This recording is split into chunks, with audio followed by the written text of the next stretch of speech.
কুকুর হারিয়ে গেছে। তো কুকুর হারিয়ে যাওয়ার পরে তো সে একটা অভিনব পদ্ধতি গ্রহণ করছে কুকুরটা খোঁজার জন্য। সে মাইকিং করা শুরু করছে। তো মাইকিং অভিজ্ঞতা না থাকার কারণে মাইকিংটা একটু উল্টাপাল্টা হচ্ছিল। মাইকিংটা ছিল এরকম: এই সম্মানিত এলাকাবাসী, সম্মানিত এলাকাবাসী, আপনার একটা কুত্তার বাচ্চা, আপনার একটা কুত্তার বাচ্চা এদিক দিয়ে যাইতে দেখেছেন? যদি দেখে থাকেন আমি আপনাদেরকে বাঁশ দেব, আমি আপনাদেরকে বাঁশ দেব পাগলা কুত্তাটিকে তাড়ানোর জন্য। তারপরে আমাদের চলচ্চিত্রের একজন প্রয়াত চিত্রনায়ক ছিলেন। উনি যদি ইদানিং একটা মোবাইলের বিজ্ঞাপন করতেন তাহলে কিরকম হইতো? মনে করেন মান্না যদি মোবাইলের বিজ্ঞাপন করতো তাহলে ঠিক এরকম হইতো বিজ্ঞাপনটা: চৌধুরী সাহেব, আরে ও চৌধুরী সাহেব, আমি বাথরুমে গেছিলাম, আপনি আমার বাথরুমে লাইট অফ করে দিয়েছেন চৌধুরী সাহেব। আপনি ভুলে গেছেন আমার কাছেও আছে। হয় কি আছে? হয় দেখেন সাইনা মোবাইল সাথে টস লাইট।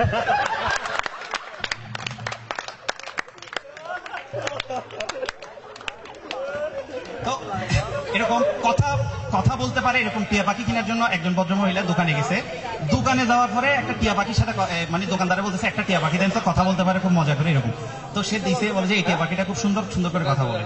আচ্ছা, টিয়া পাখিটার সাথে গিয়ে বলতেছে, আচ্ছা টিয়া পাখি বলো তো আমি কেমন? তো টিয়া পাখি মহিলাটা বলতেছে, আপনি বাজে মাইয়া। এই বাজে মাইয়া কথাটা শোনার পরে তার মেজাজ খারাপ হয়ে গেছে।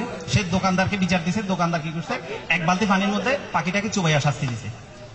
তো পাখিটা বলতেছে, না জিন্দিগিতে খারাপ কাজ করবো না, খারাপ কথা বলবো না, সরি। আচ্ছা, মহিলা আবার কথা বলা শুরু করছে টিয়া পাখির সাথে। আচ্ছা টিয়া পাখি বলো তো আমি যদি একটা ছেলে নিয়ে বাসায় ঢুকি তাইলে হয় ওটা আপনার জামাই? আচ্ছা যদি দুইটা নিয়ে ঢুকি হয় একটা জামাই একটা আপনার দেবর। আচ্ছা যদি তিনটা নিয়ে ঢুকি হয় একটা জামাই একটা দেবর একটা ভাই। আচ্ছা যদি সাইডটা নিয়ে ঢুকি? পাখির মেজাজ আবার খারাপ হয়ে গেছে। উস্তাদ ফানিয়া বললো না, আগে কইছিলাম বাজে মাইয়া।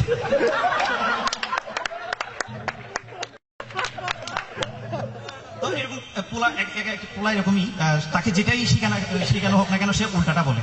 তো টিউশনি করতে গেছে এক ছেলে, বিশ্ববিদ্যালয়ে পড়ুয়া ছেলে, পেটের দাঁড়িয়ে গেছে আর কি।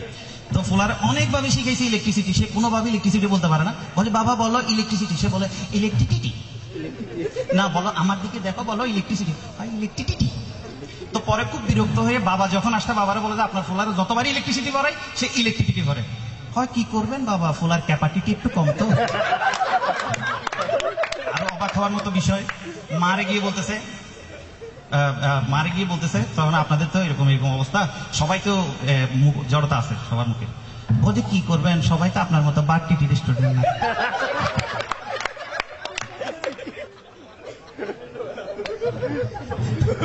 তো এই হচ্ছে অবস্থা। আরেকটা হচ্ছে দুই দেশের দুই সেনাপতি নিয়ে দুই রাজা খুব বেশি গর্ব করে, বলে যে আমার সেনাপতি সেরা, এ বলে যে আমার সেনাপতি সেরা। আচ্ছা ঠিক আছে, দেখা যাক কার সেনাপতি সেরা। তো একটা মাছি উঠতেছে, তো একজনের প্রথম জন আসছে, এটা দেখাচ্ছে তরবারি নিয়ে হুস ঠুস ঠুস ঘুরে দিল। কিছুক্ষণ পর একটা মাছি দুই ভাগ করে দিল। তো এটা খুব মহা খুশির কথা, সে বলতে দেখো আমার সেনাপতি এরকম। তো আরেকজন আসছে, সে অনেকক্ষণ একটা মাছিকে অনেকক্ষণ ঘুরাই দিতে দেখছে, না মাছিটা তো মরানে উঠে চলে আছে। বলছে আপনি তো মারতে পারেন না। হয় না, আমি মাছির এমন একটা সূক্ষ্ম জায়গা কাটিয়ে নিয়েছি জিন্দিগি তার বাবা হইতে পারে।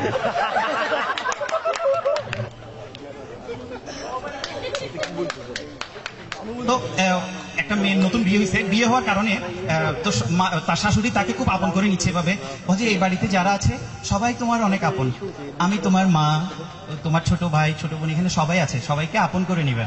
তো তৎক্ষণাৎ ওই যে বাইরের দরজায় টোকা দিছে, ও তার হাজবেন্ড আসছে। তো মেয়ে গেছে, হাজবেন্ডকে দরজা খুলে দিছে। মা বলতেছে কে আসছে? আমার ভাই আসছে।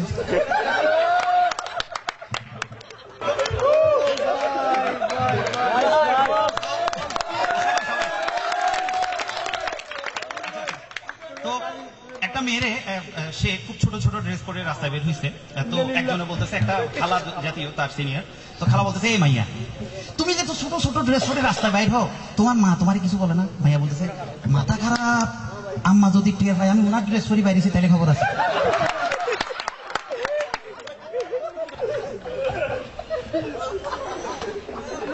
আচ্ছা খুব মজার একটা জোক, যদি বুঝেন খুব মজা পাবেন, যারা বুঝবেন না তারা প্লিজ হাসবেন না, ঠিক আছে? সেনাবাহিনীতে কমান্ডো ট্রেনিং চলতেছে, তো নড়াচড়া করা একদম নিষেধ।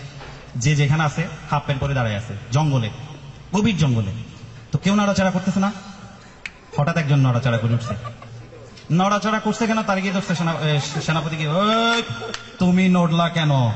কয় স্যার বিশ্বাস করেন স্যার, গাছের থেকে স্যার বান্দর আমি ছটকানা মারছে, তাও আমি লড়ি নাই। ফায়ের উপর দিয়ে স্যার অজগর সাপ চলে গেছে, তাও লড়ি নাই। হয় লইচকা সেটা কও না। হয় স্যার ছোট্ট একটা কাঠ বিড়ালে ফায়ার করে আসি, যা কইছে তাতে তার না লড়ি থাকতে পারলাম না। হয় কি কইছে? হয় আরে 2 টাকা কাজু বাদাম, আজকে একটা খাবো কালকে একটা খাবো।